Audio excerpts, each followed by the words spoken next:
All right, hi everybody, John Meadows here, and today I want to talk about a subject that many of you have asked me in the comments on my videos.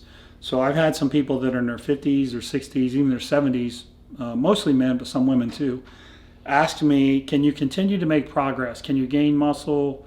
Most of the questions I've been getting were around gaining muscle, but can you continue to make progress and gain muscle at that age? So there's a lot of things you got to take into consideration for that. For a male, you need to really look at your test levels. You have to do that with blood work. You know, the typical overall test level will be somewhere between 200 and 800 nanograms per deciliter, I think is the measure they use. But see where your test levels are, because your test levels will start to decline in your 30s. It'll continue to go down in your 40s, continue to go down in your 50s. And I can tell you from experience, just working with many people over the years, that when I'm dealing with low test levels, it is really hard to put on muscle. It is really hard.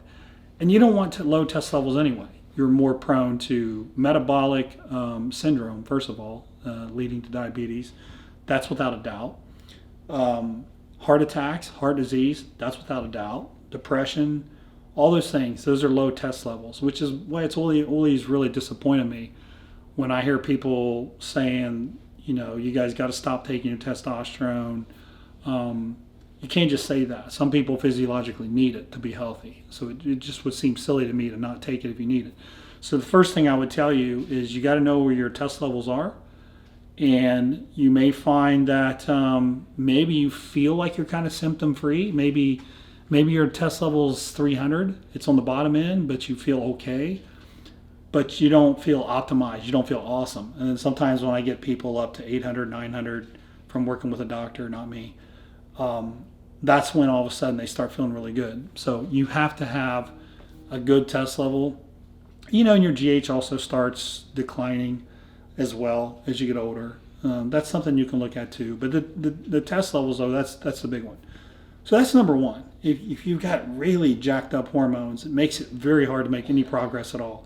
And that's if you're in your 20s or 30s too. That's not just isolated to when you're older. Okay. The other thing I would say is, you know, how new are you to training? If you haven't trained before, your body will probably give you a good response. But if you've been training your whole life, for example, like somebody like me has been training 30 some years. Now, when I hit my 50s, I'm 47 now. When I hit my 50s, do I expect to gain muscle? I probably won't.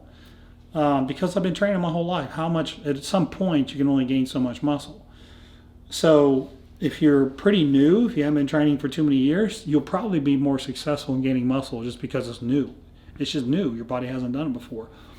But the longer you train, the more muscle you add, the harder it is to continue to add muscle. So you got to realize that too.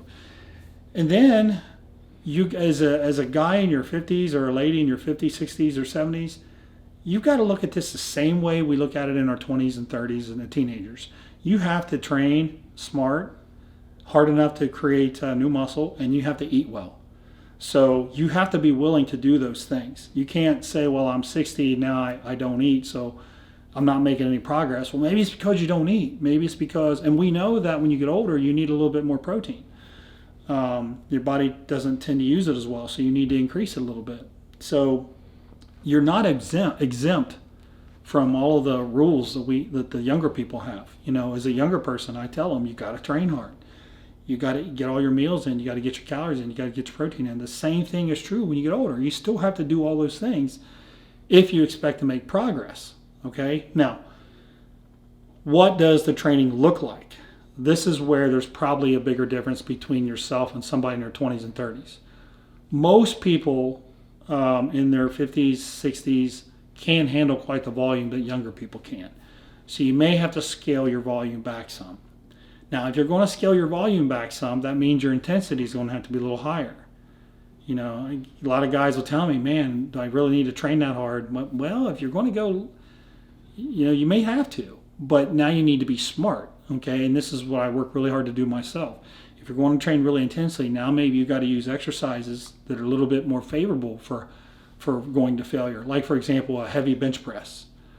Probably not a good idea for somebody that's 55 years old to be constantly doing heavy bench presses to failure, right? But could you do a machine press on a machine that feels really good at failure? Yeah, you could do that, and chances are 99% you won't get hurt if your form's good. So now you got to start picking exercises that are a little safer so you can still get that intensity without tearing up your body.